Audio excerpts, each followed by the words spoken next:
العزيز وفي خطابه الكريم.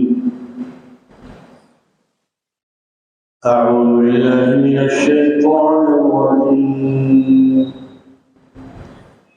بسم الله الرحمن الرحيم.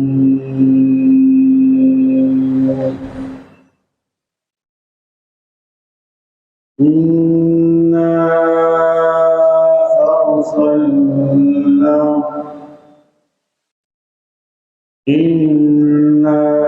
أرسلناك شاهدا ومبشرا ونذيرا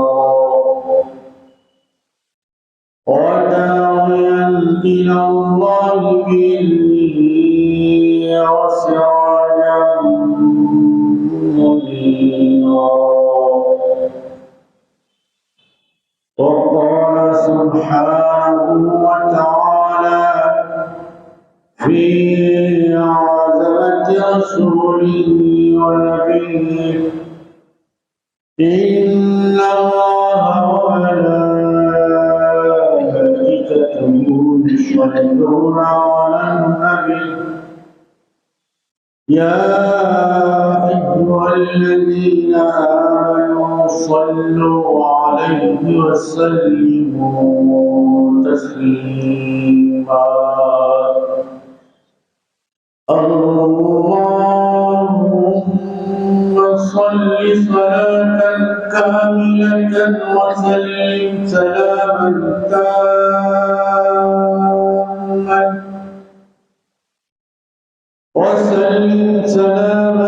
تاما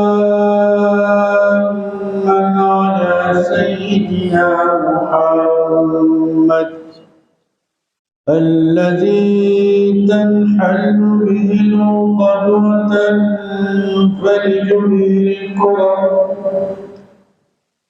وتقضى به الحوائج وتنال به الرغائب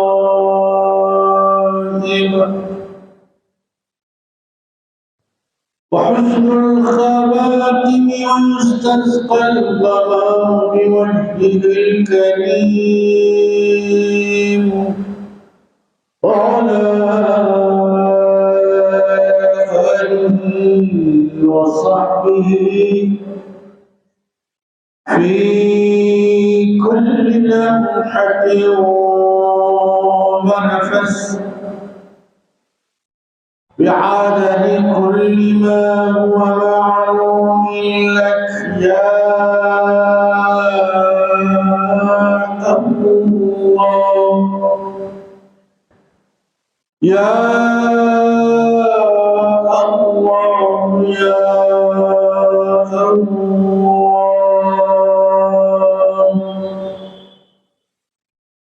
رب اشرح لي صدري ويسر لي أمري واحلل عقدة من لساني يفقهوا قولي.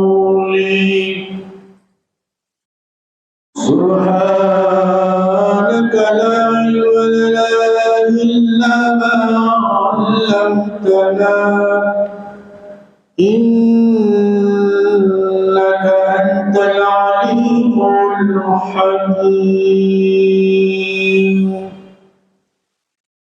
سبحان ربك رب العزة عما يصفون وسلام على المرسلين والحمد لله رب العالمين.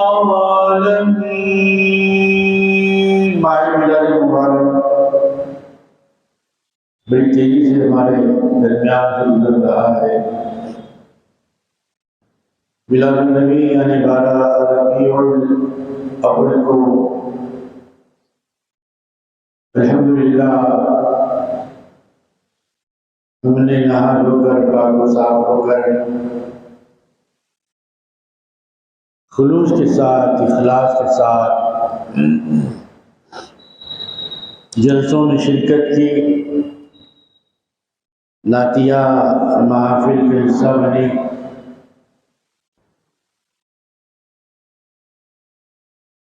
جشن کے نام سے بہت ساری خوشیاں مسلمانوں نے منائی. بہت سے بھائیوں نے اپنے بھائیوں کو ہی نہیں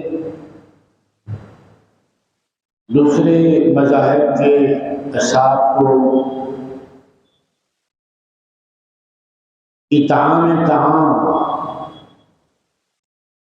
یعنی کھانا کھلا کر اپنی فراق دلی کا بہترین مظاہرہ کیا.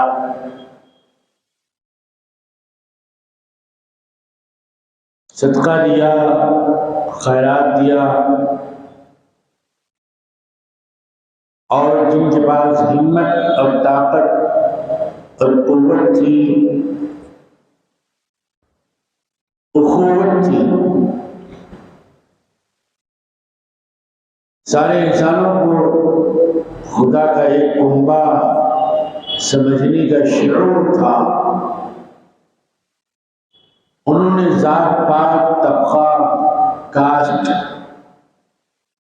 رنگ، نسل، بھید بھاؤ سے اونچے اٹھ کر اپنا خون دوسروں کے لیے عطیہ دیا.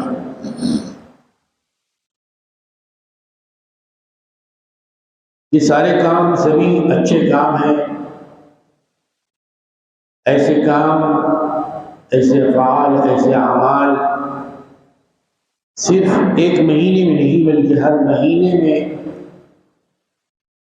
ادا کیے جائیں، انجام دیے جائیں. ان اعمال کا تعلق کار خیر سے ہے،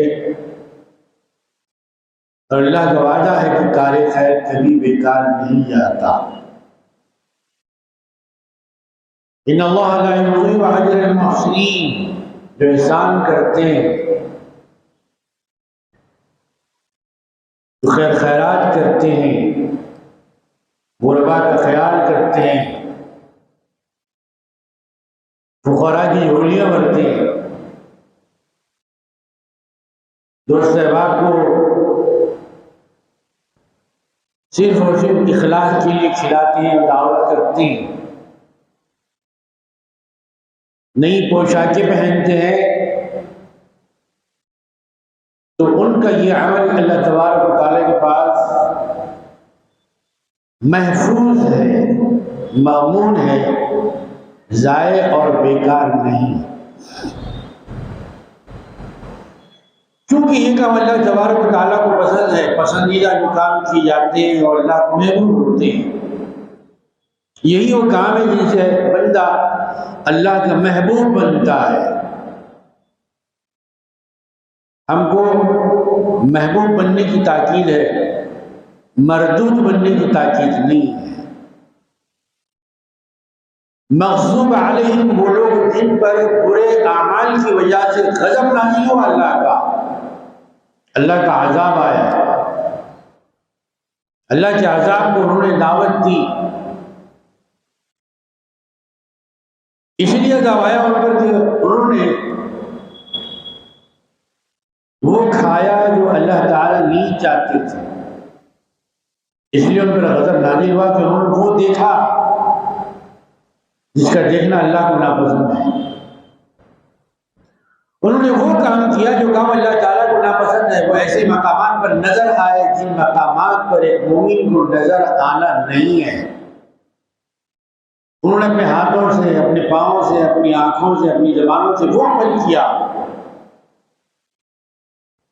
ایسے نظروں کے کھیل کھیلے، ایسی بولیاں بولی اپنی زبانوں سے جو نہ اللہ کو پسند ہے، نہ رسول اللہ صلی اللہ علیہ وسلم کو پسند ہے.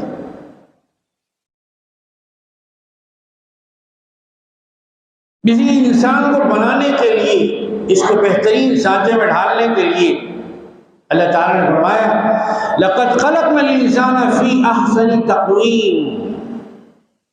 قربان جائیے خدا کی تخلیق پر، اللہ نے کیسے بنایا ہے. دنیا کی کمپنیوں کی بنائی ہوئی چیزوں میں کھوٹ ہو سکتی ہے، ٹیڑھا پن ہو سکتا ہے، سانٹ ہو سکتا ہے، مال مٹیریل کم ڈالا جا سکتا ہے زیادہ نفع کمانے کے لیے. نام کا استحصال کیا جاتا ہے، پیسہ تو برابر لیا جاتا ہے لیکن مال گھٹیا دیا جاتا ہے، ملاوٹ کی جاتی ہے اس کے اندر، مکسنگ کی جاتی ہے اس کے اندر۔ جیسے سانچے میں اس مال کو بنایا جانا چاہیے ویسے سانچے میں وہ مال نہیں بنتا، نہیں ڈلتا، اس کے اندر انسانی جان کے لیے خطرہ ہوتا ہے۔ اس مال کے کھانے یا استعمال کرنے سے کئی قسم کی بیماریاں پیدا ہوتی ہیں، قسم قسم کے امراض جنم لیتے ہیں، کئی مسائل پیدا ہوتے ہیں، لیکن اللہ تعالیٰ اپنی مخلوق پر کتنا مہربان ہے، کتنا کرم ساز ہے اور کتنا چاہنے والا، فرمایا کہ بہترین سانچے میں میرے انسان کو ڈالا، ایسا بہترین سانچہ اب دنیا میں کوئی بھی طاقت نہیں بنا سکتی، نہ کسی بادشاہ کے پاس ایسا سانچہ ہے، نہ کسی دنیا کے قائد کے پاس ایسا سانچہ نظر آئے گا، نہ دنیا کا کوئی لیڈر ایسا سانچہ بنا سکتا ہے، بنانے کا تصور کر سکتا ہے۔ کوئی کمپنی ابھی تک ایسی نہیں کھلی، کسی فیکٹری میں ابھی تک ایسا سانچہ نہیں آیا جیسا سانچہ اللہ تبارک و تعالیٰ نے بنایا۔ اس کے سانچے جو قربان جائے، اس کی بناوٹ میں قربان جائے، تصدق ہو جائے، نچھاور ہو جائے، کہ وہ فرمانا کہ میرا بہترین سانچہ، جب اللہ بہترین فرمانے تو پھر وہ سانچہ بدترین نہیں ہو سکتا۔ اب یہ الگ بات ہے کہ وہ سانچہ ٹیڑھا میڑھا ہو جائے، غلط کام کرے، غلط افعال کرے، غلط اعمال کرے، شراب پیے، جوا کھیلے، چوری کرے، ڈاکہ مارے، لوگوں میں فتنہ و فساد پھیلائے، پیسہ لے کر لوگوں پر ڈبا دے، قرض لے کر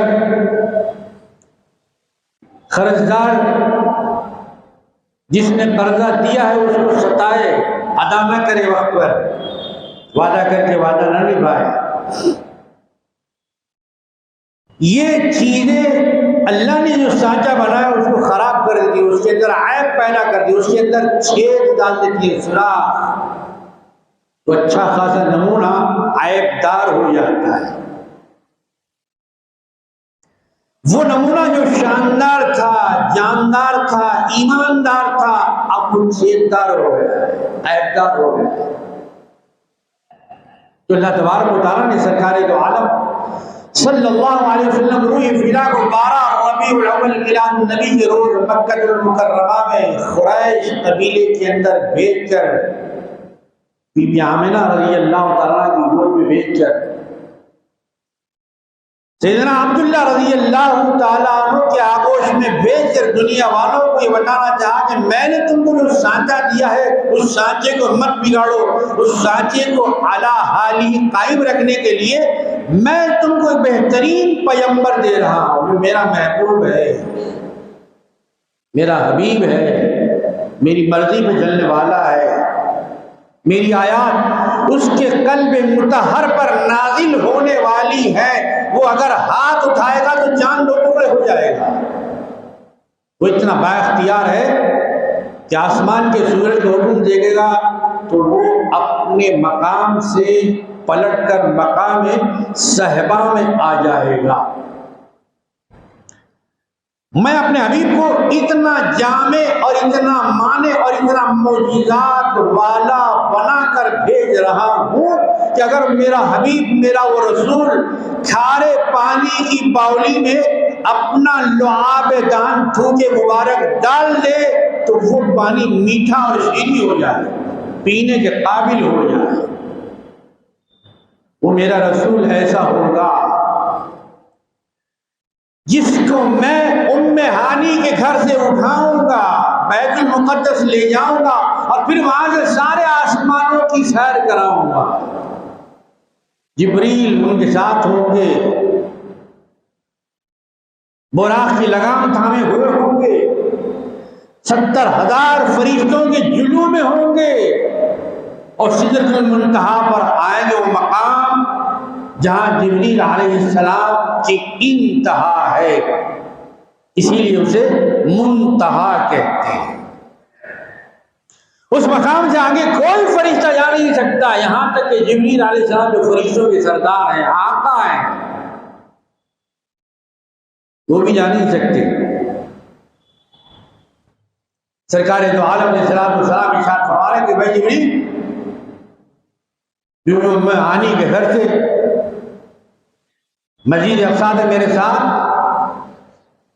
مسجد اقصیٰ سے آسمان اول تک میرے ساتھ، آسمان اول سے آسمان دوم تک میرے ساتھ، دوم سے سوم تک، سوم سے چارم تک میرے ساتھ، چارم سے پنجم، پنجم سے ششم تک ساتھ، ششم سے ہفتم آسمان تک ساتھ، ہفتم آسمان سے سدرۃ المنتہا تک ساتھ۔ اب آگے بھی چلیے تو حضرت جبریل علیہ السلام نے یا رسول اللہ آگے میری طاقت نہیں ہے، آگے آپ کی طاقت ہے، آپ جا سکتے ہیں، میری انتہا یہی، میری منزل یہی ہے، مجھے حکم نہیں ہے، آپ کو حکم ہے، آپ آگے جا سکتے ہیں۔ جبریل رہنے دیجئے، اب شوق رہنمائی، سدرہ سے آگے کیا ہے سرکار جانتے ہیں، سدرہ سے آگے کیا ہے سرکار جانتے ہیں، کس کس کے دل میں کیا ہے سرکار جانتے ہیں، ہر لب پہ کیا دعا ہے سرکار جانتے ہیں۔ میں ایسا نمونہ، ایسا سانچہ بھیج رہا ہوں کہ آدم سے لے کر ایدم تک، عیسیٰ علیہ السلام تک 1,24,000 کم و بیش پیغمبر آئیں گے، لیکن ایک رات آئے گی 26 رجب المرجب کی کہ جب میں سارے پیغمبروں کو جمع کروں گا، آپس میں ان کی ملاقات ہوگی، وہ کہاں ہوگی؟ وہ مسجد اقصیٰ میں ہوگی، فلسطین کے اندر، بیت المقدس میں ہوگی، اور جب ملاقات ہوگی تو پھر وہاں اللہ تبارک و تعالیٰ کی عبادت بھی ہوگی، اللہ تبارک و تعالیٰ کی اطاعت بھی ہوگی، ٹھیک ہے، اللہ تعالیٰ کی عبادت ہوگی، سب الگ الگ نماز پڑھیں گے، اپنی سب اپنی عبادت الگ الگ کریں گے، کہا کہ نہیں، عبادت با جماعت ہوگی، با جماعت جو عبادت ہوتی ہے اس کا ثواب الگ ہوتا ہے، اکیلے پڑھنے کا ثواب الگ ہوتا ہے۔ ید اللہ علی الجماع، جماعت پر اللہ کا ہاتھ ہوتا ہے، اس لیے جماعت کی نماز کی تاکید کی جاتی ہے، کوئی جماعت سے نماز ادا کی جائے، اس کی برکتیں، اس کی رحمتیں، اس کے کرم کے معانی اور مطالب کچھ اور ہی ہوتے ہیں۔ صرف جمعہ میں جماعت کا اہتمام نہیں کرنا ہے، بلکہ ہر نماز کے لیے، جو نماز پنجگانہ کہلاتی ہے، فجر سے لے کے عشاء تک، ہر نماز میں جماعت کا اہتمام کرنا چاہیے۔ جماعت سے نماز پڑھنا اللہ تبارک و تعالیٰ کو پسندیدہ ہے، تو اللہ تبارک و تعالیٰ نے بھی پیغمبران کرام کی جماعت کو نماز باجماعت کا حکم فرمایا۔ جبریل علیہ السلام نے وہاں پر وہ عمل جو مؤذن صاحب ادا کیا کرتے ہیں، اقامت کا یا پھر اذان کا ادا کیا ہوگا، جس جماعت کی اذان و اقامت جبریل علیہ السلام کرے، اب اس جماعت کا امام اور خطیب کون ہوگا؟ فرشتوں کا سردار جب اقامت کے الفاظ کہہ رہا ہے، قد قامت الصلاۃ، قد قامت الصلاۃ، جب نماز کا وقت آ گیا ہے ٹھہر جائیے، بعد قیام فرمائیے، تب امامت کے منصب پر کون فائز ہوگا؟ یقیناً سرکار دو عالم علیہ السلام سب سے آخر میں تشریف لائے۔ ما كان محمد ابا احد من رجالكم ولكن رسول الله وخاتم النبيين، آپ سب سے آخر میں تشریف لائے،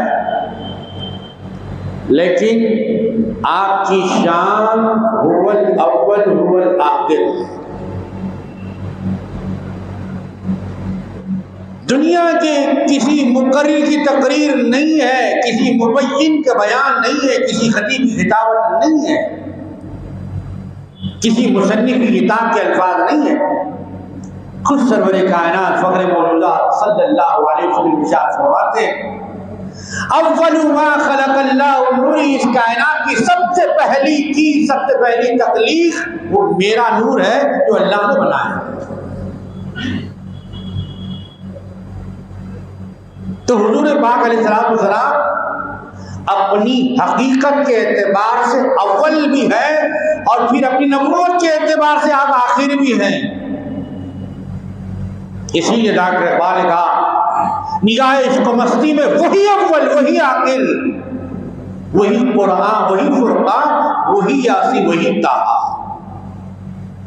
جب دنیا چاہے کچھ کہے، دنیا کا چاہے کچھ خیال ہو، لیکن اقبال کا تو یہ خیال ہے کہ اگر نگاہ عشق و مستی کسی مومن کے پاس ہے، اگر کسی بات دیکھنے والی نگاہ ہے، یہ سادی نگاہ نہیں جسے آسمان دیکھتا ہے، آسمان سے پرے دیکھنے والی، عرش نہیں عرش سے آگے دیکھنے والی نگاہ ہے. میں کہاں رکتا ہوں عرش و فرش کی آواز سے، مجھے جانا ہے بہت اونچا حد پرواز سے. تو جن کی آنکھوں میں اللہ تبارک و تعالیٰ نے نور کا سرما لگایا ہے، نور کا کاجل لگایا ہے، نگاہ ہے عشق و مستی میں وہی اول وہی آخر، وہی قرآن وہی فرقان. اقبال کے پاس تو حضور اول بھی ہے، حضور آخر بھی ہے، حضور قرآن بھی ہے، حضور فرقان بھی ہے. قرآن سے ہٹ کے حضور نہیں. سرکار کی سیرت قرآن میں موجود ہے، سرکار کا قیام قرآن میں موجود ہے، سرکار کا نیام قرآن میں موجود ہے، سرکار کا سیام قرآن میں موجود ہے، سرکار کا جلسہ قرآن میں موجود ہے، سرکار کا قول نماز میں موجود ہے، سرکار کا فرش پہ چلنا بھی موجود ہے، سرکار کا عرش پہ جانا بھی موجود ہے. سبحان الذی اسری بعبدہ لیلا من المسجد الحرام الی المسجد الاقصی الذی بارکنا حولہ لنریہ من آیاتنا انہ هو السمیع البصیر. اے میرے حبیب کا قد ناپنے والوں، ذرا اپنا قد پہلے آئینے میں جا کر دیکھ لو. اے میرے حبیب پہ انگلی اٹھانے والوں، ذرا اپنی حقیقت خلقت پہ دیکھ لو. اگر تم اپنی حقیقت پر نظر ڈال لو گے تو پھر کبھی میرے حبیب پر انگلی نہیں اٹھاؤ.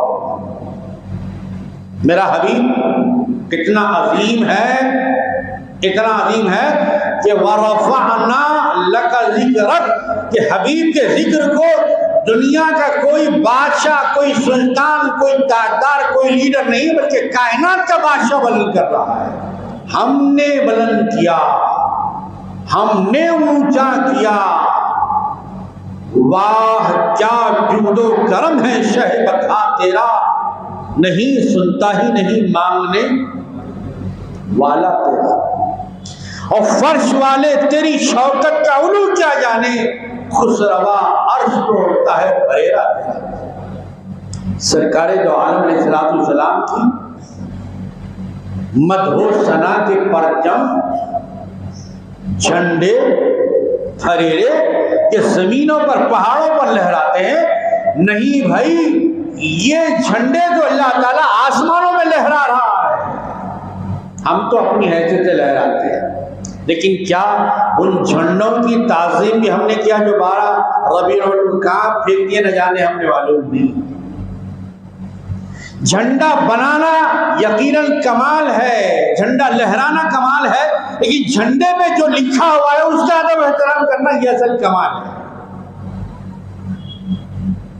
قرآن چھاپنا کمال ہے، قرآن لکھنا کمال ہے، قرآن کی بائنڈنگ کرنا کمال ہے، لیکن قرآن کا ادب کرنا یہ اس کا بڑا کمال ہے. قرآن کا پڑھنا اس کا کمال ہے. اس سے زیادہ کمال قرآن پر عمل کرنا ہے.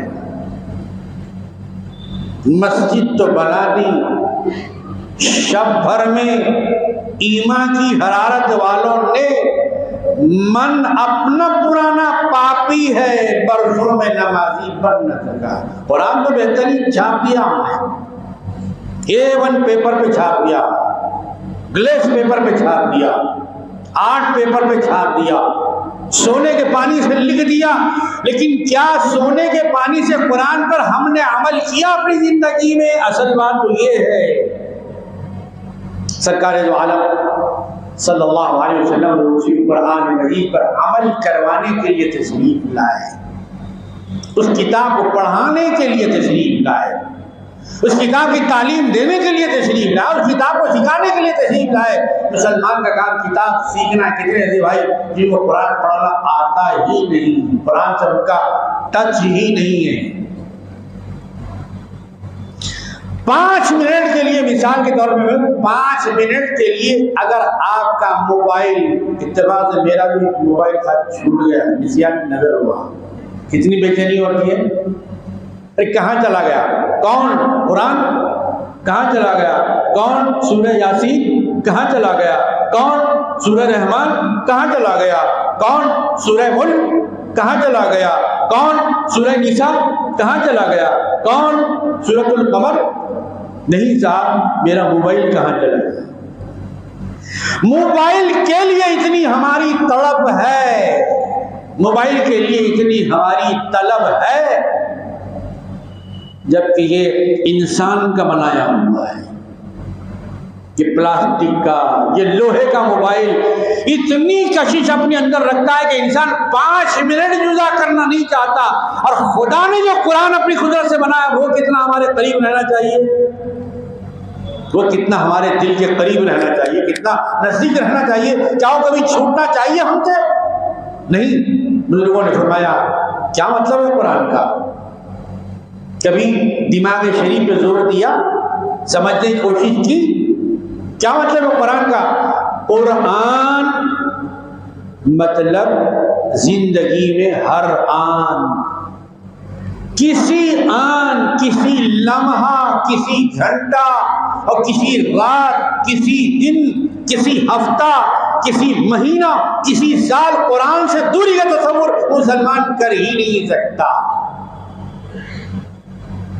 قرآن سے دوستی کرنا ہے، قرآن سے دشمنی نہیں کرنا، قرآن سے رشتہ جوڑ کے رکھنا ہے۔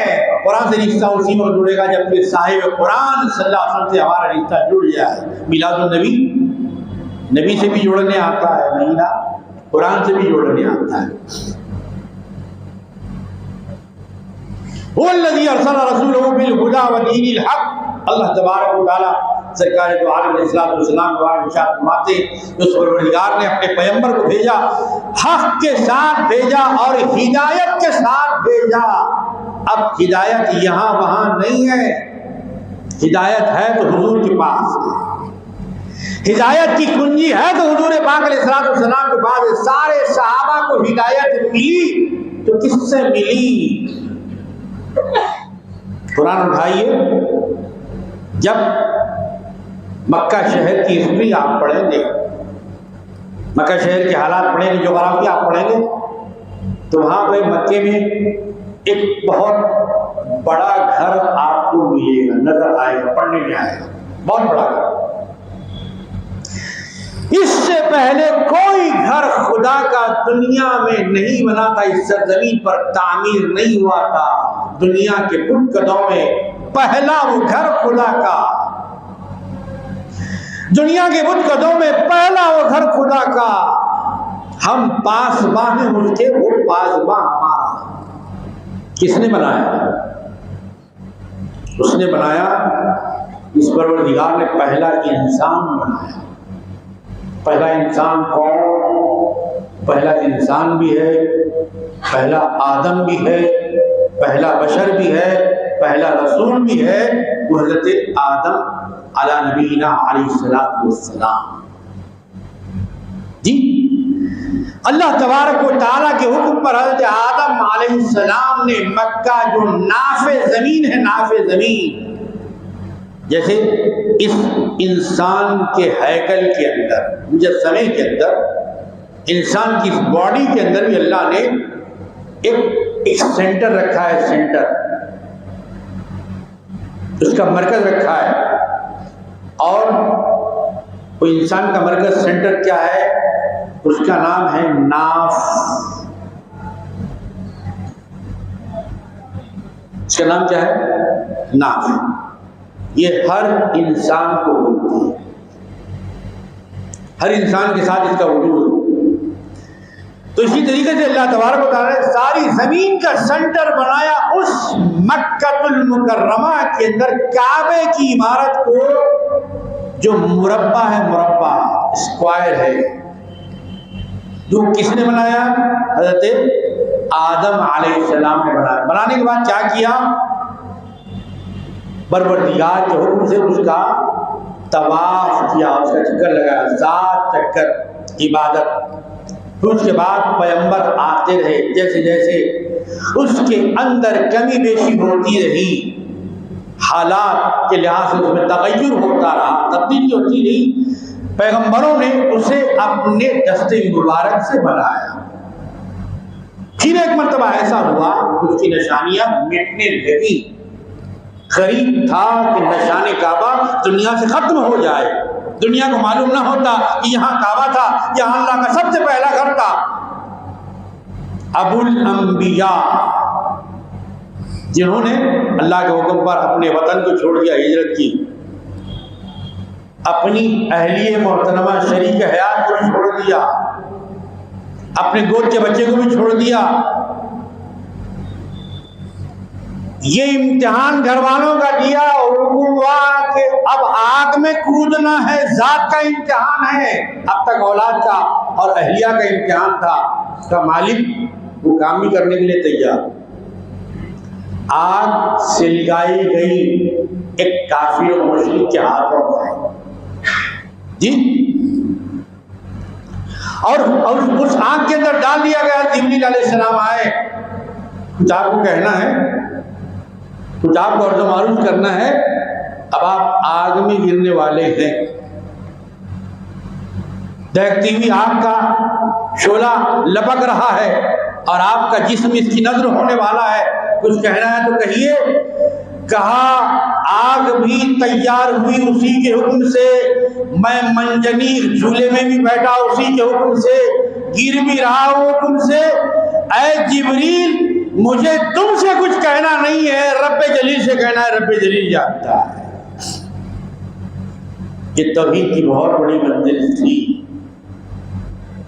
بہت بڑی منزل تھی، بہت بڑا مقام تھا۔ اس مقام پر صرف پیغمبر ہی فائز ہو سکتے ہیں، عام آدمی کا یہ حوصلہ نہیں۔ اس کو تو تھوڑی سی آگ لگ جائے دنیا کی تو وہ بے چین ہو جاتا ہے، چیخے مارنے لگتا ہے، وہاں پہ سے باہر ہو جاتا ہے، جی، اس کا علاج کرنا پڑتا ہے۔ لیکن یہ پیغمبر صاحبان یقین ہوتے ہیں، پیغمبر صاحبان عظیمت ہوتے ہیں، پیغمبر صاحبان طاقت و قوت ہوتے ہیں۔ یہ اپنے ساتھ اللہ کے پاس سے معجزوں کی طاقت لے کر آتے ہیں، جن کو دنیا کی کوئی طاقت چھٹا نہیں سکتی، جن کے پاس ایمان نہیں ہوتا، جو ایمان سے خالی ہوتے، بے ایمان جن کو کہیا، جن کے پاس خدا یعنی ہدایت نہیں ہوتی، بے خدا کہیے ہو، جن کے پاس ہدایت نہیں ہے۔ ان لوگوں کو معلوم تھا کہ پیغمبر جو آتے ہیں تو بغیر طاقت و قوت کے نہیں آتے، پیغمبر صاحب اختیار ہوتے ہیں۔ کسی بے علم کو اللہ نے کبھی پیغمبر نہیں بنایا، پیغمبر علم لے کے آتے ہیں، حاضر کا بھی علم لے کے آتے ہیں، غائب کا علم لے کے آتے ہیں۔ پیغمبر پڑھے لکھے ہوتے ہیں، پیغمبر کا دنیا میں کوئی شاگرد نہیں ہوتا، پیغمبروں کو اللہ تبارک و تعالیٰ خود اپنے پاس سے پڑھا کر، لکھا کر، سمجھا کر، معانی اور مطالب اور الفاظ دے کر بھی جاتا ہے۔ اور آج دنیا میں کیا ہے، کورس تو لفظ ہی سکھاتے ہیں، کورس تو لفظ ہی سکھاتے ہیں، آدمی آدمی بناتے ہیں۔ اگر علم صرف کتابوں میں ہوتا تو لوگ لائبریریوں کو جاتے اور وہاں سے پڑھ پڑھ کے ڈاکٹر بن جاتے، وکیل بن جاتے، سائنٹسٹ بن جاتے، کارڈیالوجسٹ بن جاتے اور نہ جانے کیا کیا بن جاتے۔ پتا چلا کہ علم کتابوں میں نہیں ہے، علم تو استاد کے پاس ہوتا ہے۔ استاد کی ضرورت ہے علم کے واسطے، معلم کے پاس جانا پڑتا ہے، معلم کی خدمت میں دو دانوں ہو کے بیٹھنا پڑتا ہے۔ کتاب ہونے کے باوجود کتاب سمجھانے والا، کتاب پڑھانے والا، کتاب دکھانے والا اور کتاب کو پکڑنے کا ادب سکھانے والا چاہیے۔ کتاب ادب والی ہوتی ہے، اسے نیچے نہیں رکھا جاتا، اسے بستے میں رکھا جاتا ہے۔ آپ بیگ کہہ لیجیے، اپنی زبان میں کوئی فرق نہیں پڑتا۔ ان کتابوں کو اونچا رکھا جاتا ہے کیونکہ اس کے اندر علم ہے، اور علم اللہ کی صفت ہے۔ اس کے اندر معلومات ہے، اس کے اندر نالج ہے، اس کے اندر دانش ہے، اس کے اندر آگئی ہے، اور یہی وہ علم ہے کہ جس کی وجہ سے اللہ تبارک و تعالی نے ملائک جو پلک جھپکتے بھی اللہ تبارک و تعالیٰ کی کوئی نافرمانی نہیں کرتے، ان سے کہا کہ تمہارے پاس علم ہے؟ کہا لا علم لنا الا ما علمتنا، پروردگار ہم تو کچھ بھی نہیں جانتے، ہم تو بالکل کوری تختی ہیں، بلینک پیپر ہیں، ہم سادہ کاغذ ہیں، ہم پروردگار جتنا آپ نے سکھایا، جتنا آپ نے پڑھایا، جتنا آپ نے ہم کو دکھایا ہم اتنا ہی جانتے۔ دیکھو تم نہیں جانتے، یہ جو پتلا ہے نا، یہ پتلا جانتا ہے، اس کے پاس علم کا نور ہے، اس کے بعد علم کی طاقت ہے، اس کے بعد علم کی قوت ہے۔ پھر پروردگار کیا حکم ہوتا ہے؟ کہا یہ افضل ہوا علم کی وجہ سے اور تم مفضول ہوئے۔ افضل مفضول کے سامنے نہیں جھکتا، بلکہ مفضول افضل کے سامنے جھک جاتا ہے۔ لہذا اسجدوا لآدم، پروردگار عالم کے حکم سے غیر اللہ کو سجدہ ہو رہا ہے، اور کہاں ہو رہا ہے؟ عرش پہ ہو رہا ہے۔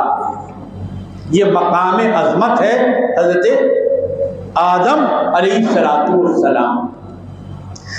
جب آدم علیہ السلام کے پاس اتنا علم ہے کہ فرشتے آپ کو سجدہ کر رہے ہیں، تو پھر ہمارے رسول حضور محمد رسول اللہ صلی اللہ علیہ وسلم، جن کو اللہ نے قرآن مجید جس کے اندر ساری آسمانی کتابوں کا خلاصہ ہے، انجیل تک آپ کی رسائی ہوئی نہیں؟ توریت آپ کے ہاتھوں میں آئی نہیں آئی؟ زبور کی قرات کبھی کی آپ نے؟ نہیں کیا۔ صحیفہ موسیٰ آپ کے ہاتھوں میں آیا نہیں آیا؟ صحیفہ ابراہیم کی قرات کبھی آپ نے کی؟ کاش کہ مجھے صحیفہ مل جاتا، کاش کہ مجھے توریت مل جاتی، کاش کہ مجھے انجیل مل جاتی۔ کہا کسی کتاب کی اب ضرورت نہیں ہے، قرآن پڑھو، قرآن کے اندر ساری کتابیں آ گئیں، اس کی ساری تعلیمات آ گئی، ان ساری کتابوں کا نچوڑ آ گیا۔ یقیناً آپ نے آدم علیہ السلام کا مشاہدہ نہیں کیا، نارے نمرود کے اندر حضرت ابراہیم خلیل اللہ کا نظارہ نہیں کیا، یقیناً آپ نے اسماعیل ذبیح اللہ علیہ السلام کو دیکھنے کی سعادت حاصل نہیں کی، یقیناً آپ نے داؤد علیہ السلام کی ذکر کی مجلس لا الہ الا اللہ میں بیٹھنے کے شرف نہیں پایا، یقیناً آپ نے حضرت موسیٰ علیہ السلام کو کوہ طور پر کلام کرتے ہوئے خداوند تعالیٰ سے نہیں دیکھا، لیکن جس نے خدا کی قسم محمد رسول اللہ کو دیکھ لیا، اس نے سارے پیغمبروں کو دیکھ لیا۔ جس نے محمد عربی صلی اللہ علیہ وسلم سے ملاقات کر لی، اس نے گویا سارے پیغمبروں سے ملاقات کی۔ جو محمد عربی صلی اللہ علیہ وسلم کی مجلس میں بیٹھ گیا، گویا وہ 1,24,000 پیغمبروں کی مجلس میں بیٹھ گئے۔ جس کو فیض محمدی ملا، اس کو 1,24,000 کا فیض مل گیا۔ کتنی خوش نصیبی ہے مسلمانوں کی۔ اس خوش نصیبی پر کیا چہرہ پھلا کے رہنا چاہیے، گال پھلا کے رہنا چاہیے، جی روشنی بند کر کے رہنا چاہیے، غصے میں رہنا چاہیے؟ نہیں بھائی، مسرور رہنا چاہیے۔ پیغمبر فرما رہے ہیں صاحب نبوت تخت و تاج رسالت فرما رہے مبشرا برسول یاتی من بعد اسمہ احمد۔ اے میری قوم، اے میرے متبعین، اے میری پیروی کرنے والوں، سنو، میں تو پیغمبر ہوں اللہ کے پاس، میں تو رسول ہوں، میرے سر پر اللہ نے نبوت کا تاج رکھا ہے اور میرے ہاتھ میں بھی معجزہ دیا، میری ٹھوکروں میں معجزہ دیا، لیکن میں تم کو بشارت دے رہا ہوں کہ ایک نبی میرے بعد 500 سال کے بعد آئیں گے اور ان کا نام بھی تم کو بتا دیتا ہوں، ان کا نام احمد ہوگا۔ عیسیٰ علیہ السلام 500 سال پہلے بشارت دے رہے سرکار دو عالم علیہ السلام۔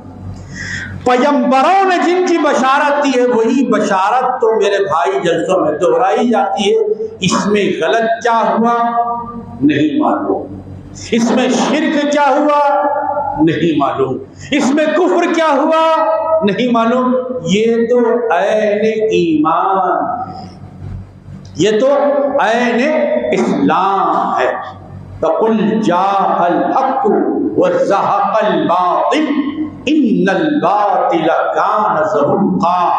اے حبیب صلی اللہ علیہ وآلہ وسلم ارشاد فرما دیے کہ اب حق آ چکا، آفتاب حق نکل چکا، شمس حق طلوع ہو چکا، اب اجالا آ گیا ہے، اندھیرے کو جانا یقیناً اندھیرا جانے والا ہی ہے۔ اب سرکار دو عالم علیہ السلام تشریف لا لیے، ایمان کا اجالا آ گیا، کفر کا اندھیرا دور ہو گیا، شرک کا اندھیرا دور ہو گیا، بدعتوں کا اندھیرا دور ہو گیا۔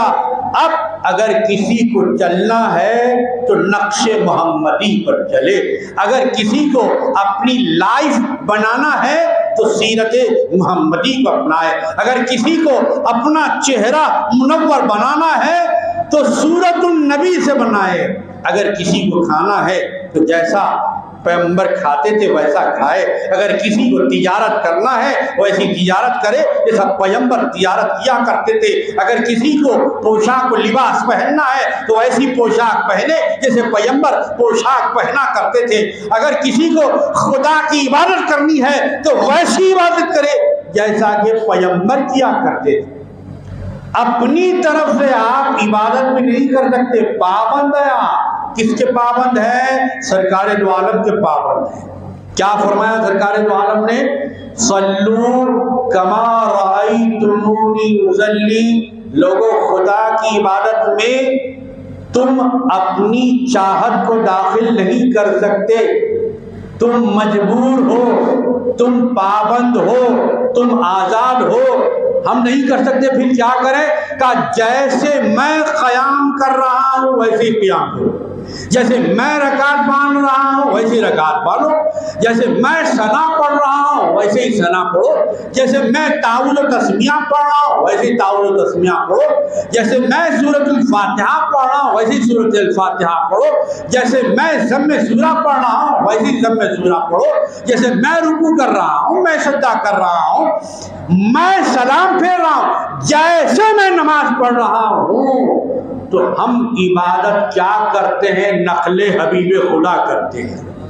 نقل حبیب خدا کا نام ہے نماز۔ جس نے جتنی زیادہ نقل کی اتنی ہی اس کی نماز کامیاب ہوئی، اور جتنی کامیاب ہوئی اتنی اللہ کے پاس مقبول ہونے کی امید اور توقع ہے۔